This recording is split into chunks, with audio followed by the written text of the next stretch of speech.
Well, good morning, everybody. Welcome, all of my podcast pals. This is Angie Hughes with Producers XL. Welcome to my podcast, The Long Term.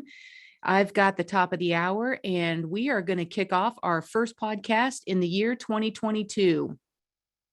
Can you believe it? We have successfully made it through another year, getting ready to move on into a new one. And I am super excited. I was thinking at the end of last year, what can I do in 2022 that's going to maybe bring some different content to you, because as obviously this podcast is all around extended care planning and things that kind of touch upon anything around long-term care, really.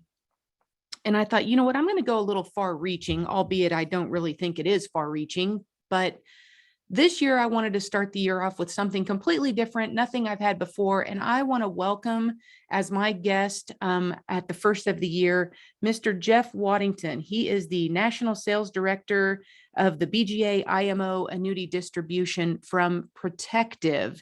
Jeff, thank you very much for joining me. Well, I'm super happy to be here. Thank you for having me.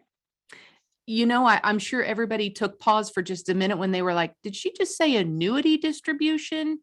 So yeah, we're going to talk about annuities and how that plays into extended care planning. And I will first and foremost tell you that your annuity doesn't have a long-term care rider on it, does it? No, it doesn't. It's this is going to be a little bit different approach to the conversation around and you and I have known each other for a long time. The terminology that I like to use is the costs associated with living a long life, because the key phrase there is living. Yeah. And Jeff, there's been some things that have happened in I have a very large family, and we've had things happen to family members. And I think what brings this to mind to me is because we do live, because we do age, because we have birthdays, that's a great thing. We also need money to do that. And it's interesting to me because I have a mentor in this business, and he said, we all talk about as we age, right? We should be kicking certain debts to the side, right? The mortgage should get paid. The kids are off payroll. The cars get purchased, whatever the case is. But right, life should get less expensive as we age. I don't think it does. It's interesting, and you're exactly right. I don't think it does for the most part. We all see these television commercials with these couples that are entering retirement years, and they're frolicking on a beach, or they're living their best life. And what doesn't get covered in those commercials, in that 30-second snippet, is what does it take to actually put people in a position to be able to do those things? Yeah. And to be able to have that retirement that they all dream of. And unfortunately for us as human beings, the longer we live, the more chances we're going to have of needing dollars to cover the costs of living an extended life. And annuities can play a part in that, in a way to help defray some of the costs associated with hedging yourself against that risk. I love it. You know what else I've recognized as well, as I've seen very close to me, where maybe people get a little frivolous with their monies, right? Maybe they spend monies, they overspend. And then all of a sudden the kids end up stepping into a situation to kind of oversee, if you will. Maybe, one parent has passed on and another parent is still alive. And we've got spending that's going on. And there's some, I guess I'll say, interesting things that can happen to us as we get older. And I think what intrigued me most about having this conversation with you and in kind of preparing us for this podcast was how do we continue to have the income coming into the family so that if they needed to cover expenses for whatever, maybe it's extended care, maybe it's just to pay the light bill, maybe it's to buy groceries.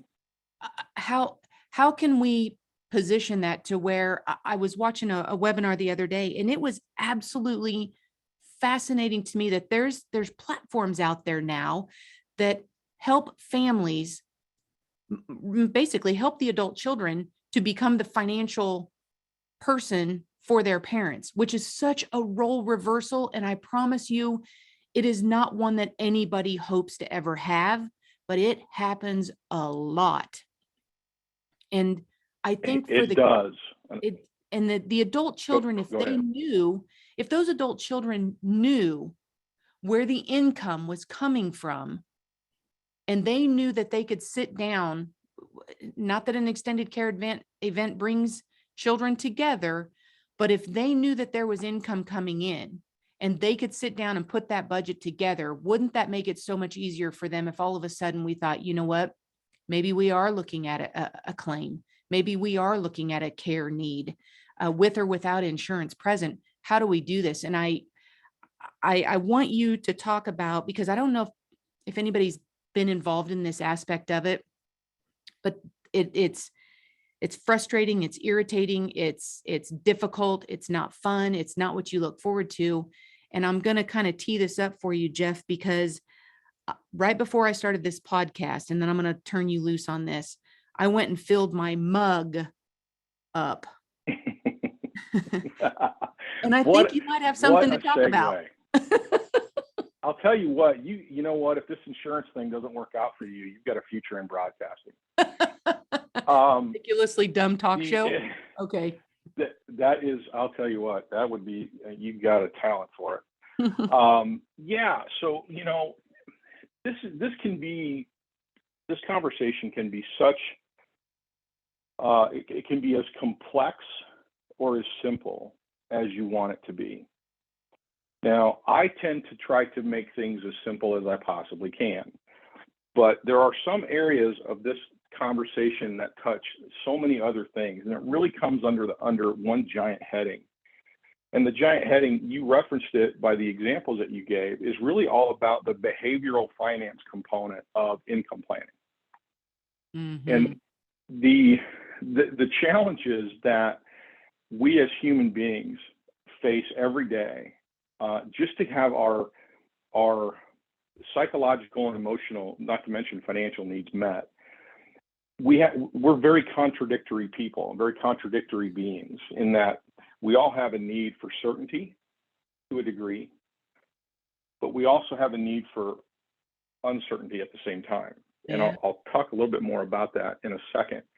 But what you're referring to is the need for certainty. And that, I always used to say, cover your mug is what I used to call it. And when you're refilling your mug, what you want to make sure is that mug stays full enough to cover the three primary potential overarching financial categories. The first is your mortgage. Now, a lot of people might wonder why you would be thinking about that. Well, almost 4 in 10 people between the ages of 65 and 74 currently are paying on a mortgage on their primary residence. Almost 40%. Wow. So there's a significant portion of folks who are in that quote unquote retirement age category that are still paying a mortgage on their primary residence. So we need to make sure they got a place to live, right? Yep. The second category is what I call the utility category. And that is a catch-all for everything associated with living day to day.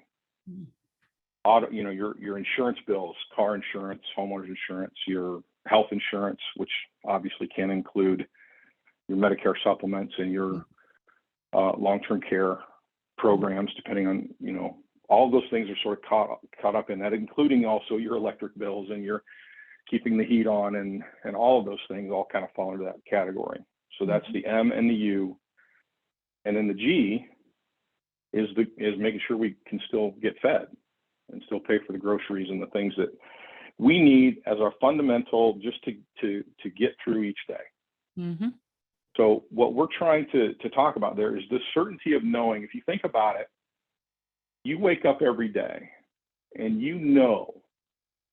with that beyond a shadow of doubt, it's completely guaranteed that your mortgage payment is going to get made, that you're going to have enough to cover all of your utilities and ongoing bills, and you're going to get fed. If you wake up every day knowing that's the case, there's a massive level of freedom that you've given yourself and your family to be able to do the things that you really want to do. You really want to spend your time doing, whether it's that commercial like you're frolicking on the beach. That's exactly like living out the commercials. Exactly. And that's to me, that's critical, is making sure that you can wake up every day knowing that those things are taken care of. And if they are, then you have the freedom. Some people use the term license to spend. I don't necessarily like that, but if that's how you choose to do it, go ahead. Mm-hmm. And it gives you a license to do so much earlier on in your retirement, when you can actually enjoy it to the fullest extent possible. Yes. So that's what we call covering your mug.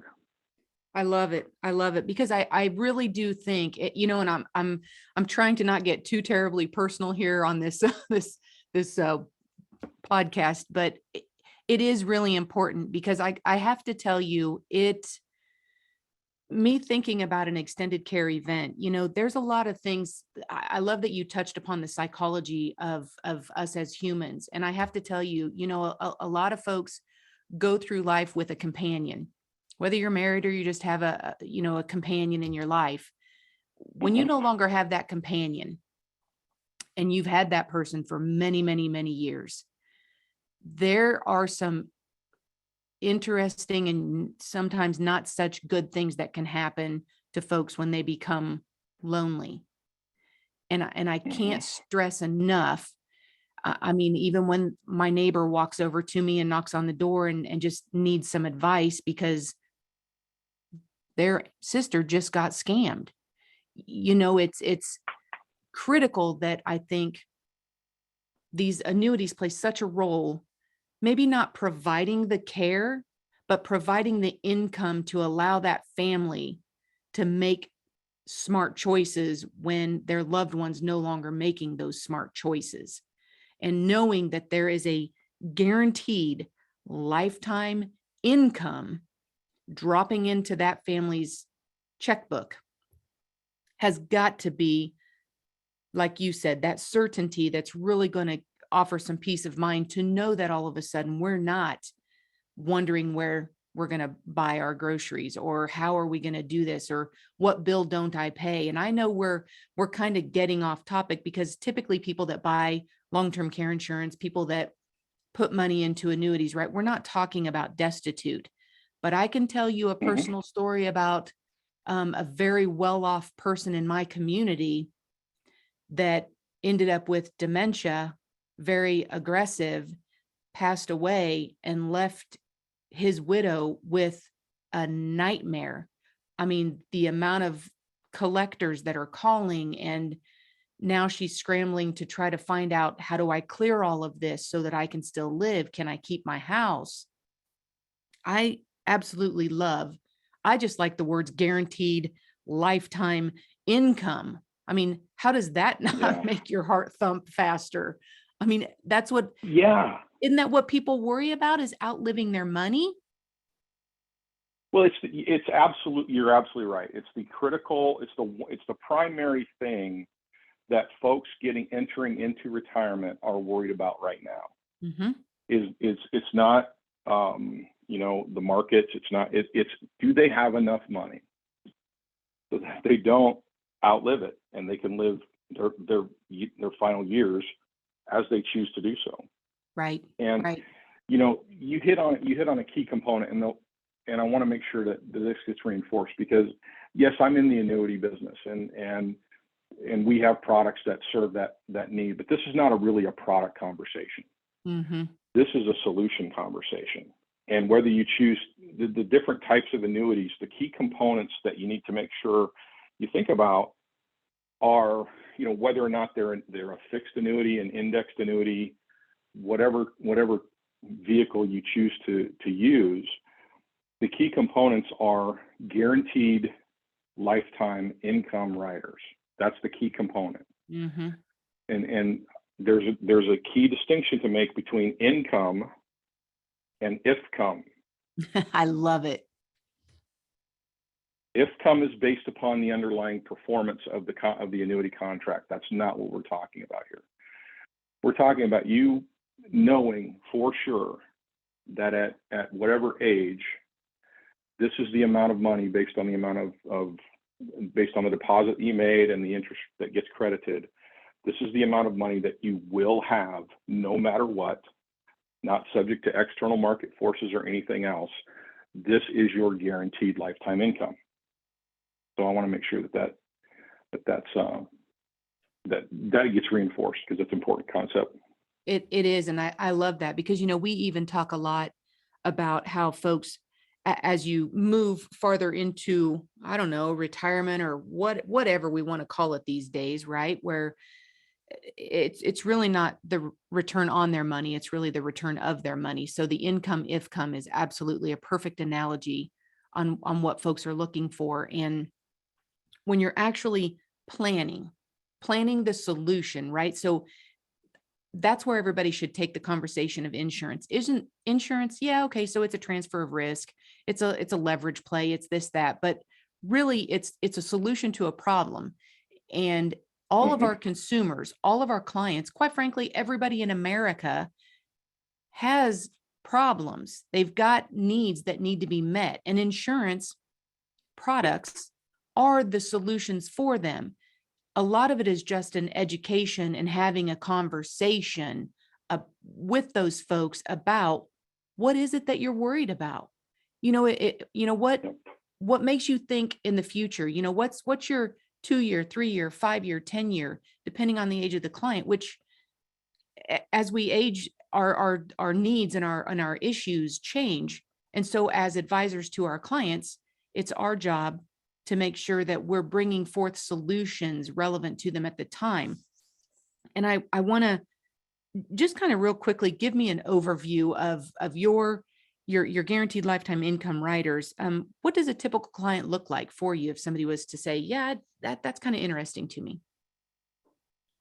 It's pretty simple. Our average case is someone between the ages of 60 and 65,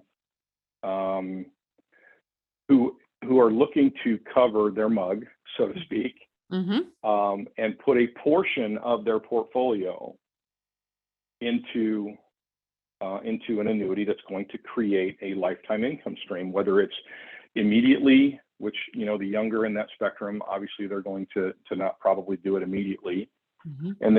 But there's also deferral. They could let it, accumulate and defer for up to 10, 15 years if they choose to do so.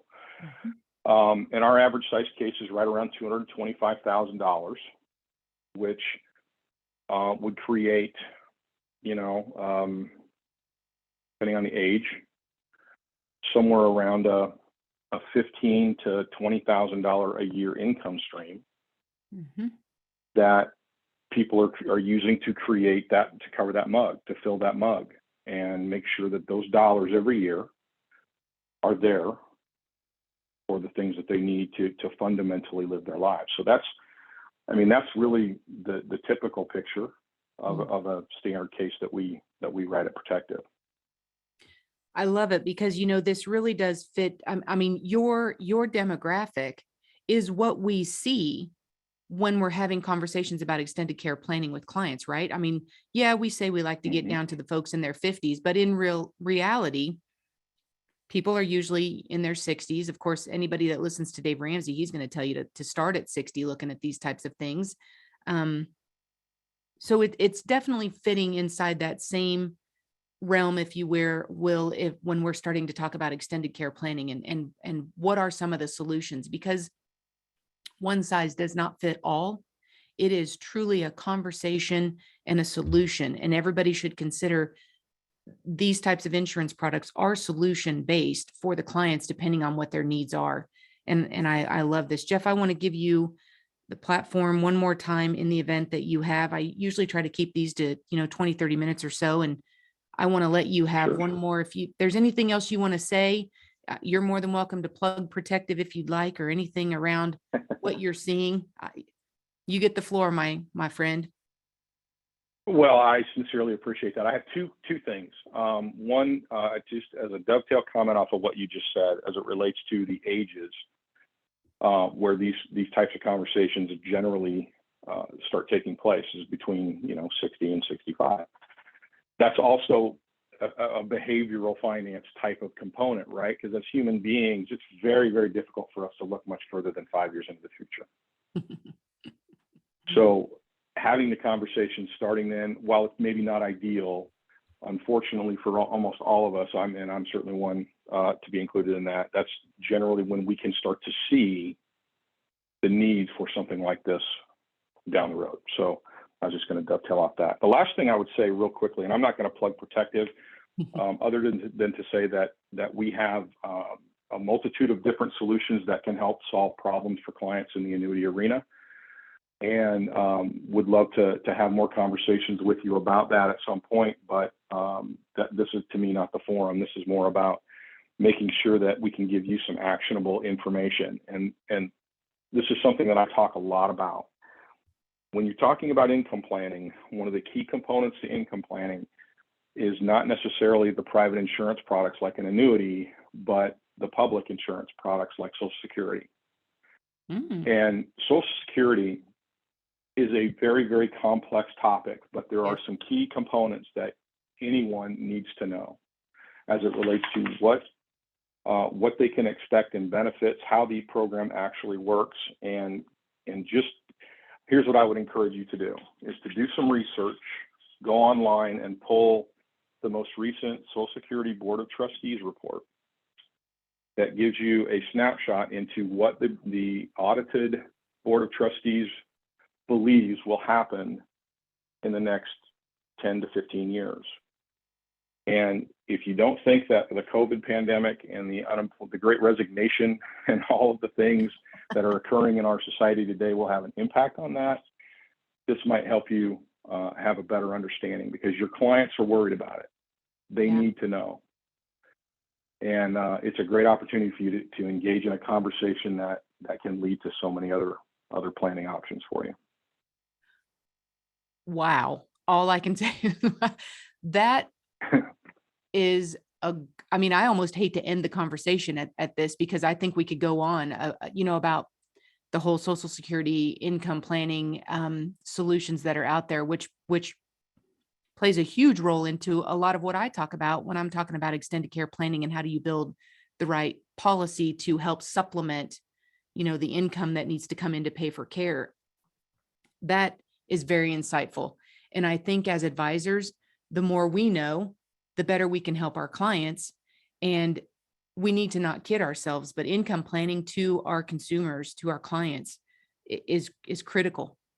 It really can make or break an entire family's financial future.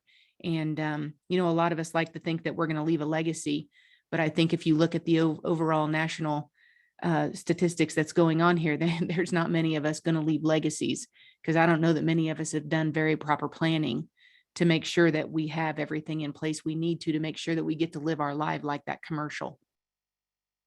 There's no question about it. And I didn't mean to leave that as such a big tease, and I want to be respectful of everyone's time.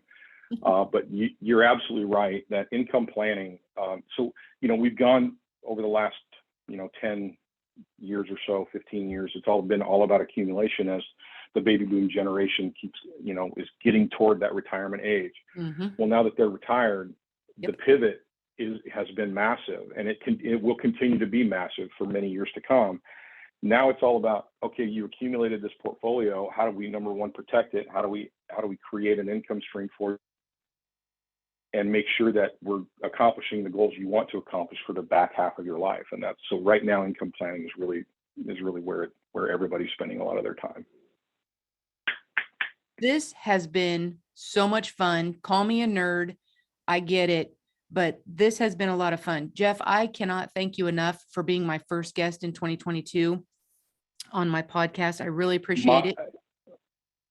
Well, I'm honored that you had me, and I really appreciate it. And if there's anything I could do to help anyone please let me know. I'm kind of a nerd about this stuff too. So let's see if we can have a great year and help some people along the way. I agree. Thank you very much. Thank you all my podcast pals for joining me. Until next month, we'll talk to you later. Thanks.